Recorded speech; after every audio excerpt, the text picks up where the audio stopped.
আজকে রান্না করছি চুই ঝাল দিয়ে হাঁসের মাংস। এজন্য প্রথমে কড়াইয়ে তেল দিয়ে কিছু আলু ভাজি করে নিচ্ছি। হাঁসের মাংস এবং খাসির মাংস রান্নার সময় আমি সবসময় সরিষার তেল ব্যবহার করি। যে কোনো তেলেই রান্না করা যাবে, কিন্তু সরিষার তেল দিলে হাঁসের মাংসের টেস্ট অনেক ভালো আসবে। তেলটা গরম হয়ে গেছে, এখন আমি এতে আস্ত জিরা, এলাচ, লবঙ্গ, কাঠ মশলা এবং তেজপাতা ও শুকনো মরিচ দিয়ে ফোড়ন দিয়ে নিলাম। এলাচটা একটু ফাটিয়ে নিয়েছিলাম, এগুলো একটু ভেজে এখন আমি এতে পেঁয়াজগুলো দিয়ে দিলাম। পেঁয়াজ আমি বেটে দেইনি, এখানে শুধু পেঁয়াজ কুচিই দিয়েছি। এগুলো ভেজে নিয়ে তারপরে এতে আমি রসুন বাটা দিয়ে দিচ্ছি। হাঁসের মাংস রান্নায় পেঁয়াজের থেকে রসুনের পরিমাণই বেশি দিতে হয়, তাহলে অনেক ভালো টেস্ট হয়।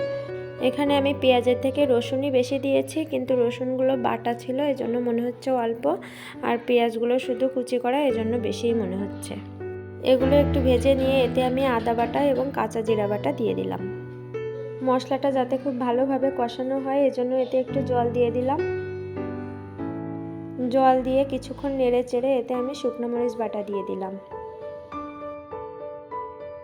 এখন কিছুক্ষণ নেড়ে চেড়ে খুব ভালোভাবে মশলাটা কষিয়ে নিলাম। মশলাটা খুব ভালোভাবে কষানো হয়ে গেছে, এখন কেটে ধুয়ে পরিষ্কার করে রাখা মাংসের টুকরাগুলো দিয়ে দিলাম। দিয়ে সবকিছু খুব সুন্দর করে মিশিয়ে নিচ্ছি।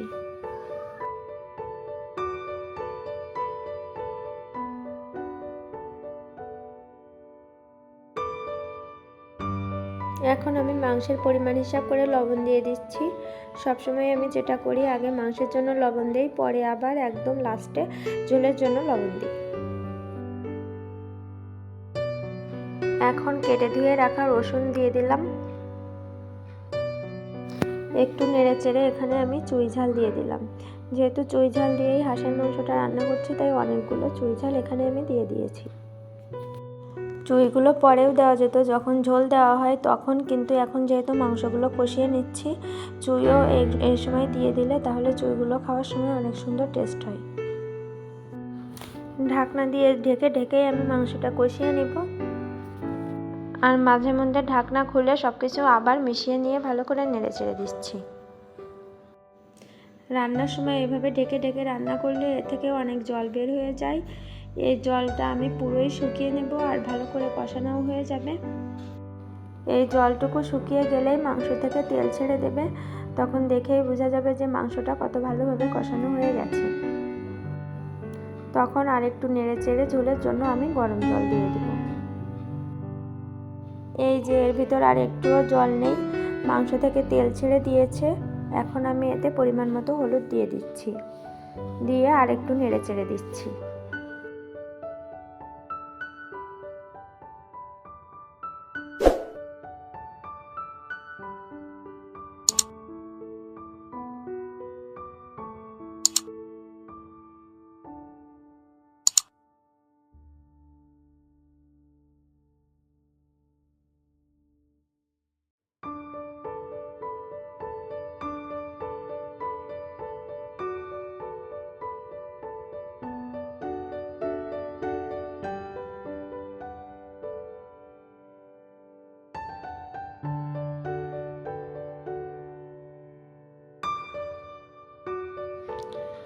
দেখেই বোঝা যাচ্ছে মাংসটা কত ভালোভাবে কষানো হয়ে গেছে। এখন এটাতে আমি গরম জল দিয়ে দিব।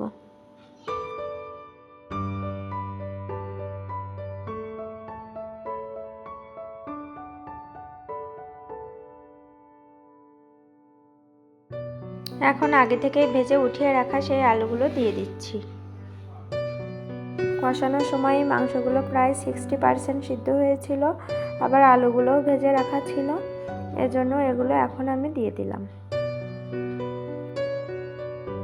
ঝোলটা খুব সুন্দর ফুটে গেছে।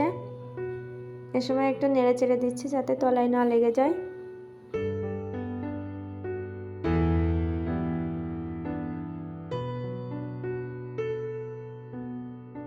আরও প্রায় 15 মিনিটের মতো জাল দিয়েছি। ঝোলটা অনেক শুকিয়ে গেছে। এখন আমি ঝোলের জন্য দেওয়া লবণটা দিয়ে দিলাম। এটা ভালো করে একটু মাংসের সাথে মিশিয়ে নিলাম।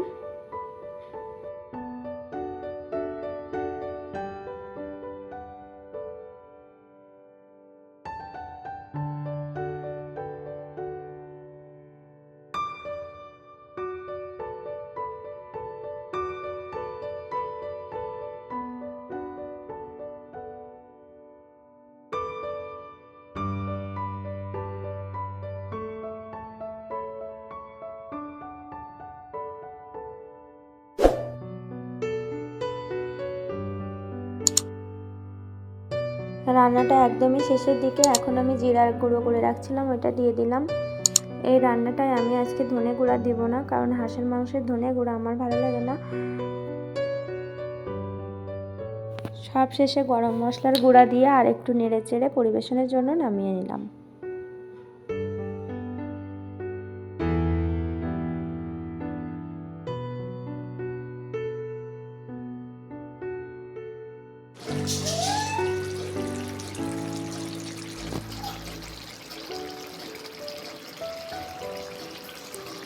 এই যে পরিবেশনের জন্য একদমই তৈরি গরম গরম ভাতের সাথে হাঁসের মাংস।